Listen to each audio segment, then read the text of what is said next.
오늘은 우리의 일상과 매우 친숙해진 증강현실과 관련 기술에 대해 알아보려고 합니다. 최근에 아버지의 새 차를 탄 이가민은 적잖게 놀랐어요. 우와, 이게 뭐지? 자동차 전면 유리창의 주행 정보는 물론 실제 도로 모습의 위로 내비 관련 정보며 주요 건물 정보들이 떠 있었거든요. 특수 카메라를 통해 얻은 실제 도로 모습의 그래픽을 얹어서 자동차 전면에 띄워주는 거였어요. 아버지는 이게 증강현실 기술이 탑재된 거라고 말씀하시며 자율주행 모드로 주행 시에는 보행자가 나타나면 자동으로 보행자를 감지해서 제동이 걸리는 기능도 있다고 말씀하셨어요. 신기하다. 그런데 이게 어떤 원리인 거지? 이렇듯 증강현실이란 실제 현실의 가상의 사물 이미지나 관련 정보를 입혀서 보여주는 기술 또는 그렇게 구현된 현실을 말합니다. 쉽게 말해 카메라를 통해 얻은 실제 영상의 이미지에 그래픽을 얹어 현실인 듯 현실 아닌 현실 같은 이미지를 제공하는 것을 말해요. 자, 이건 스마트폰으로 마트 진열대를 비춘 건데요. 진열된 상품에 대한 상세한 정보를 띄워주고 있어요. 이건 역시 증강현실 기술을 적용한 사례입니다. 참고로 많은 분들이 증강현실을 가상현실과 혼동하는데요. 가상현실은 이미 만들어 놓은 고해상도 3차원 이미지를 디스플레이 장치를 통해 두 눈으로 보게 해 마치 자신이 그 속에 존재하는 듯한 착각을 일으키게 하는 것. 이를테면 무에서 유를 창조하는 것이랍니다. 차이점을 아시겠나요? 자, 다시 증강현실로 돌아와서 우리가 혹은 사용자가 바라본 현실의 객체에 대한 정보를 증강현실 영상에 입히려면 가장 먼저 필요한 기술이 무엇일까요? 사용자가 바라보고 있는 현실의 객체가 무엇인지 먼저 파악해야겠죠? 이를 객체 탐지 기술이라고 하는데요. 지금부터 이 과정을 살펴볼 겁니다.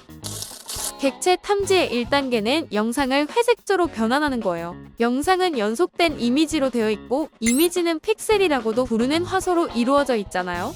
영상을 이루는 수많은 화소의 색상 정보를 모두 없애고 밝기값만 남기는 겁니다. 객체 탐지는 화소의 밝기값을 기준으로 이루어지기 때문에 효율성을 위해 불필요한 색상 정보를 제거하는 과정입니다. 객체 탐지의 2단계는 관심 영역을 설정하는 거예요. 먼저 어떤 객체를 탐지할 것이냐에 따라 직사각형 모양으로 관심 영역의 크기를 선택합니다. 예를 들어 보행자를 탐지한다고 하면 사람이 세로로 기니까 가로 64개, 세로 128개로 배열된 직사각형 모양의 크기로 관심 영역을 만들 수 있습니다.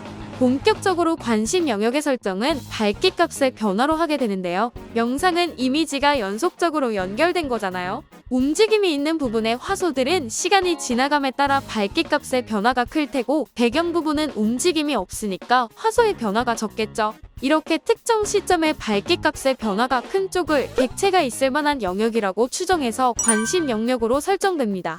움직임이 있는 쪽을 객체가 있을 만한 영역으로 관심 영역이 설정되면 그곳의 객체가 보행자인지 강아지인지 자전거인지 무엇인지에 대해 파악하기 위해 객체의 형태적 특징을 추출하는 과정이 시작되는데요. 객체 탐지의 3단계는 객체 특징을 추출하는 것입니다. 특징을 추출하는 방법으로는 화소들마다의 기울기를 구해 판별하는 기울기 히스토그램 방법이 많이 사용됩니다.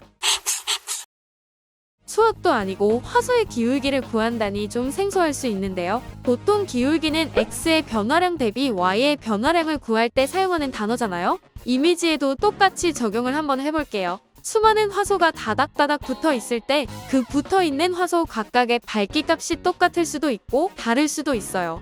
그러면 이때 그 화소의 좌표값 차이 대비 밝기값이 얼만큼 변했는가가 바로 이미지에서의 기울기라고 할 수 있는 거예요. 그래서 화소의 기울기는 좌표값 차이를 나타내는 방향 성분과 밝기값의 차이를 나타내는 크기 성분으로 이루어집니다. 방향은 특정 화소를 기준으로 할 때 인접한 화소들의 밝기들 중 가장 밝아지는 방향을 뜻해요. 360도의 방향 중 한 방향으로 결정됩니다. 그리고 크기는 해당 방향으로 나타나는 밝기값의 변화 정도를 뜻한답니다. 결과적으로 화소의 기울기는 해당 화소의 밝기값과 상하좌우에 위치한 4개의 인접 화소의 밝기값 총 5개를 토대로 수리적 방법을 통해 구할 수 있어요.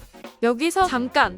이미지에서 특정 객체의 윤곽 부분의 화소와 중심 부분의 화소 중 어느 것이 기울기의 크기가 더 클까요? 당연히 객체의 윤곽 부분이겠죠? 윤곽은 객체와 배경을 구분하는 선이기 때문에 화소의 밝기값의 변화가 클 테니까요. 화소별 기울기를 구한 후에는 관심 영역에 있는 객체의 정체를 효율적으로 파악하기 위해 셀 히스토그램을 만듭니다.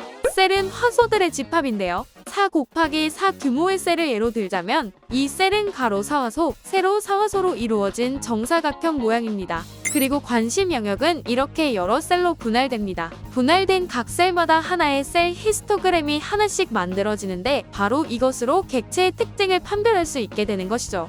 자, 그럼 셀 히스토그램을 한번 만들어 볼까요? 셀 히스토그램은 셀 안에 화소들마다 구해놓은 기울기를 토대로 각 기준 방향들의 칸마다 크기를 누적하여 얻은 자료예요. 기준 방향은 방향 성분 X축의 양의 방향인 0도를 기준으로 40도 간격으로 둘 때 얻을 수 있는 총 9개의 방향을 말하는데요. 표로 보면 이런 식이 되겠죠?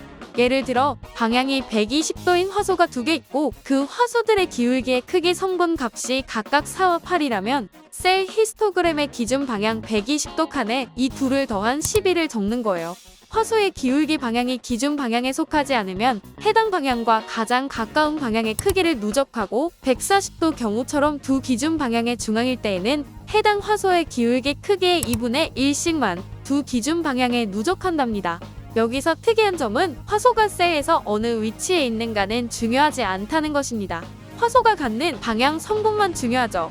자, 셀 히스토그램이 완성됐어요. 결과적으로 셀 히스토그램을 통해 얻을 수 있는 정보는 해당 셀에서 화소들이 어느 기준 방향으로 크기 성분이 많이 누적되는지를 통해 어느 방향으로 가장 밝아지는지를 대략 파악할 수 있는데요. 자료를 이미지화해보면 이렇게 0도부터 320도까지 9개의 방향별 크기가 표현되고 각 방향을 셀의 중심으로 기준점을 모으면 이렇게 되죠. 하나의 셀에서 하나의 셀 히스토그램을 만드는 거잖아요. 관심 영역은 수많은 셀로 나뉘고 각 셀들의 히스토그램이 만들어지니 이런 식으로 표현되겠죠. 여기서 셀을 나눈 것을 없애보면 결과적으로 이렇게 객체의 윤곽을 알아낼 수 있게 되는 겁니다. 앞서 언급했듯이 대체적인 기울기의 수직인 방향으로 윤곽이 형성될 테니까요. 어때요? 보행자 같나요? 자, 이렇게 관심 영역의 셀 모두에 대해 셀 히스토그램을 얻어 기울기 히스토그램을 맞췄어요. 그 다음엔 이 결과를 분류기에 입력합니다. 증강현실 장치의 분류기는 이미 다량의 영상 학습 자료를 통해 보행자 셀 히스토그램에 대한 머신 러닝을 마친 상태입니다. 이 셀 히스토그램이 자동차인지 집인지 사람 얼굴인지 학습을 통해 알고 있죠. 보행자 셀 히스토그램에 대한 머신 러닝도 당연히 마친 상태이기 때문에 객체 탐지를 통해 보행자가 포함된 영상과 보행자가 포함되지 않은 영상을 구분할 수 있게 됩니다. 만약 이 객체가 보행자라고 판별이 되면 관련된 정보를 영상에 입혀 보여주고 자율주행 자동차의 경우 사용자에게 알람과 함께 제동을 거는 시스템까지 연결될 수 있게 하는 겁니다. 객체를 탐지할 때 이처럼 셀 히스토그램을 활용하면 화면을 이루는 모든 화소들의 기울기를 활용하지 않아도 되니 효율적인 기술이라고 볼 수 있겠습니다. 오늘은 증강현실 영상을 구현할 때 객체를 탐지하는 기술에 대해 알아보았습니다. 이해하기 까다로웠을 텐데 잘 이해하셨길 바라고요. 다음에도 올해 수능에 나올 만한 EBS 연계 소재로 돌아오겠습니다.